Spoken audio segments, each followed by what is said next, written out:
Movie and Music Network. Offering underground, pop, and esoteric cinema. Discover more at movieandmusicnetwork.com. Literature professor Jim Bennett is a high-stakes gambler. He is also having an affair with one of his students. Will you take away nothing else from my class?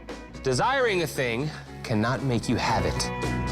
When his actions run afoul with a loan shark, his life spins out of control in The Gambler. Hi, I'm Sean. I'm here with Sasha to talk about The Gambler, starring Mark Wahlberg. We've just seen it. Sasha, would you put money on this movie? Ooh, no, I would not say this is a good bet, which is actually what James Toback, who wrote the 1974 original, said when they first announced that this movie was being made, and I kind of felt the same way. How do you remake a movie that was done so well the first time around? But then I honestly think James Toback just wanted to get in on it. He wanted a payday, and he's now an executive producer.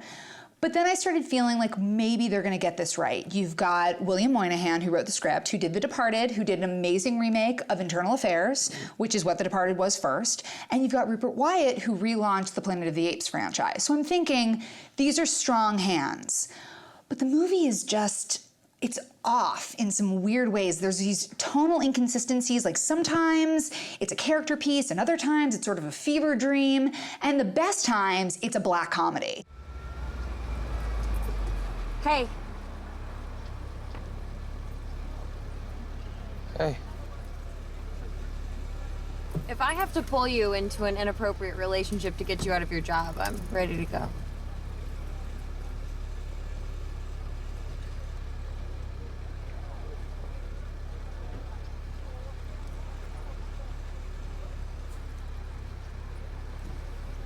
So am I.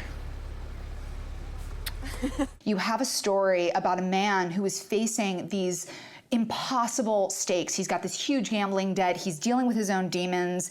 He keeps self-destructing over and over and over again, even when people try to save him, but he's so apathetic. And when you have a character who has these really high stakes and they don't care about them, how do you as an audience care? Yeah, that's the tough part about it. I mean, he's nearly suicidal. Yes. And so I'm sort of, they do try and humanize him with the relationship with the Brie Larson character, and I think it almost gets there, but she kind of goes away from the movie for the last third of it anyway, and it sort of just becomes about, oh, I'm in debt and I need to get out of it, and I'm sort of going, well, if you're not rooting for yourself, then I can't really root for you, and that's what I think the sort of the Achilles heel of the entire script is. Now, I love Mark Wahlberg.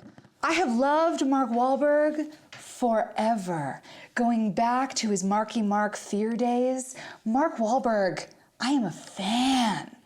He is so miscast in this movie. This movie needed a Tom Hardy or an Edward Norton or a Leonardo DiCaprio, as it was supposed to be originally. He is so not the right guy for this film. Mark Wahlberg, I actually thought was pretty good. I thought the whole cast was good, and I thought William Monahan's script at least gives each of them their moments. Sure. Which I thought was the best part about the movie. Well, there's an amazing supporting cast. I mean, give me a break. Brie Larson, one of the most talented young actresses working today. If you have not seen Short Term 12, you have to see Short Term 12. Short Term 12 is such an incredible film, and she's so good in it. Jessica Lange is a golden god. Everyone should just bow at her feet. But John Goodman is like, he's looking like Colonel Kurtz in this movie from Apocalypse Now. And I love him. I mean, he's got this intensity, and he's also extremely funny. Yes. And he's not on screen but maybe 3 scenes, and yet still, great. it's like he's what you take away from the movie. He's like steals the movie out from everybody else. Everybody's been there. Once. You're there twice. I can't help you. Which leads me to ask, are you pulling this just now or forever? What's the difference? I need to know if you got the brains to walk when it's time to walk. I've seen you be $500,000 up. I've been up $2.5 million. You still owe Large 2 places you shouldn't. Why do you want door number 3? How else do I get out? Also really talented is the director. I think Rupert Wyatt, who directed this film, he did such a good job with Rise of the Planet of the Apes. I think he understands visual really well, and I almost feel like he was holding himself back. I think that he can do so much more. He's capable of so much more, but I wonder if he knows how to get good performance out of actors. I think he got a gold mine when you've got Andy Serkis. Andy Serkis does all the work for you, and when you've got John Lithgow, I don't know that he knows how to cultivate a strong performance without the actor doing a lot of the work for him. There's a lot of things that I think are sort of strong points and weak points in this movie. The soundtrack is fantastic. There's some really interesting things about the way it's shot. There's this ticking clock of a week, and I love the way they let you know how days are passing.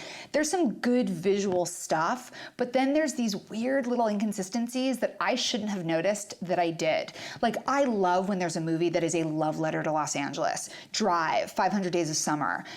And this movie kind of wants to be that, but then I started looking at it and I was like, wait a second, the geography is off here. If he's over here, how did he get to that bridge? And he's heading in the wrong direction if he's trying to get to that location. And why did he run all the way over there when he was really just going down the block? That's not stuff I should be noticing. I think for me, this film is like perfectly, if you're on a Saturday afternoon 3 months from now and you turn this on TV, you can sit through the whole thing and you're gonna be fine. I just don't think it's quite good enough that I would say go spend your dollars on it. I'd say put your money on watching The Gambler at home. It's your best bet. Stream it. The Gambler is a perfectly serviceable remake, if a little bit uneven, but it just can't creep out from under the shadow of its predecessor. I say stream it. Cheers. To Mark. To form, focus, and fitness. Always. The Marky Mark workout.